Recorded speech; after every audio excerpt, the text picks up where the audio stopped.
आज की इस वीडियो में मैं आपको सब्सक्राइबर्स द्वारा भेजी गई कुछ दो डरावनी कहानियां सुनाने वाला हूं। तो चलिए शुरू करते हैं।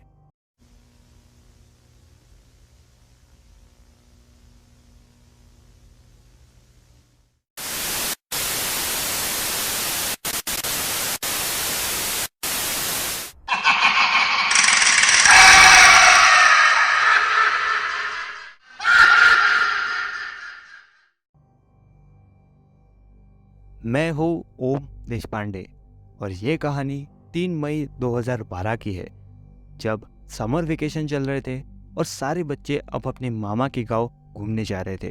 तब मैं भी अपनी माँ और अपनी बहन के साथ मेरे मामा के गांव चिंचोली गौड़ी घूमने गया। हम दोपहर को 2 बजे मेरे मामा के गांव पहुँचे। मामा कार लेकर स्टैंड पर खड़े थे, तो हम उनकी कार में बैठकर घर के लिए रवाना हो गए। लेकिन रास्ते में मैंने एक बहुत बड़ी हवेली देखी, जहाँ पर एक बहुत बड़ा कुआं था और पूरी हवेली खंडर बन चुका था। तब मैंने मामा से पूछा कि ये हवेली किसकी है, लेकिन मामा ने किसी भी बात का जवाब नहीं दिया और बात को पलटा दिया।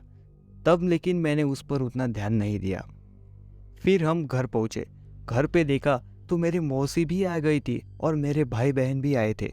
तब हमने दिन भर खूब एंजॉय किया। मेरे मामा के खेत में गए और आंगन में रात को सब लोग साथ में खाने बैठे थे। खाना खाते हुए फिर एक बार मेरी नज़र उस हवेली पर पड़ी। वो हवेली रात को तो दोपहर से भी बहुत डरावनी लग रही थी। तब मैंने रात को सोने के वक्त मेरी नानी से पूछा कि वो हवेली किसकी है और खंडर क्यों पड़ी है। तब मेरे नानी ने कहा कि उस खंडर की तरफ देखना भी मत और उसके बारे में बात भी मत करना। मैं थोड़ा सा डर गया था, लेकिन मुझे वो हवेली तो देखनी ही थी। तब मैंने अपने भाई बहनों को इकट्ठा किया और एक प्लान बनाया। सुबह हुई और हम चुपके से खेलने के बहाने उस हवेली में चले गए। मेरे साथ मेरा बड़ा भाई रोहित और 2 बहनें थी। हम जैसे ही अंदर पहुंचे, सबसे पहले हमारी नज़र उस कुएं पर पड़ी। हम जैसे ही कुआं देखने गए, अंदर झांका तो वैसे ही ऊपर से एक पेड़ की डाली आकर नीचे गिरी।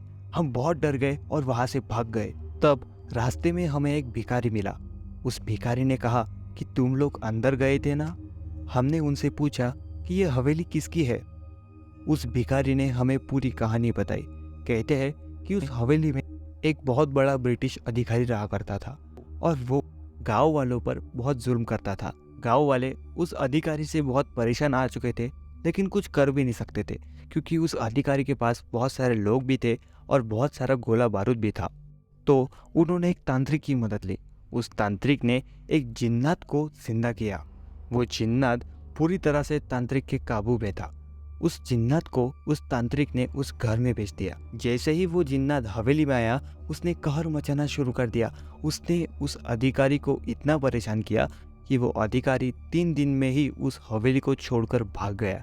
लेकिन जब तांत्रिक ने फिर एक बार उस जिन्नात को पकड़ने की कोशिश की, वो जिन्नात उस तांत्रिक के काबू में नहीं था। वो अपनी ही मर्जी से कुछ भी कर रहा था और पूरे गांव वालों को परेशान कर रहा था।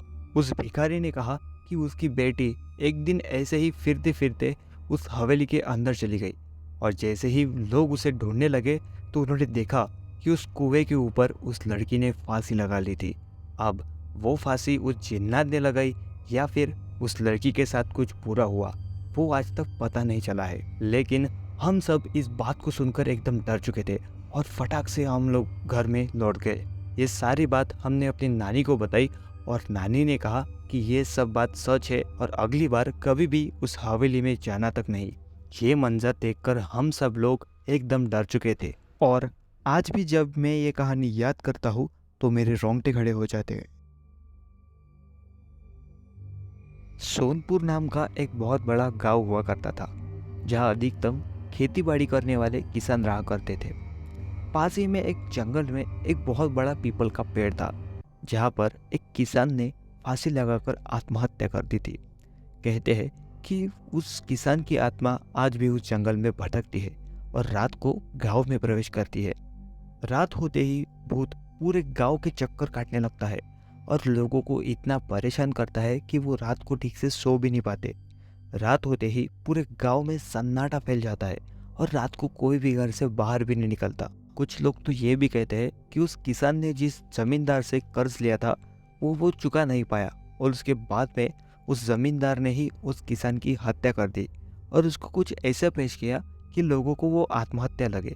इसलिए उस किसान की आत्मा आज भी भटक रही है।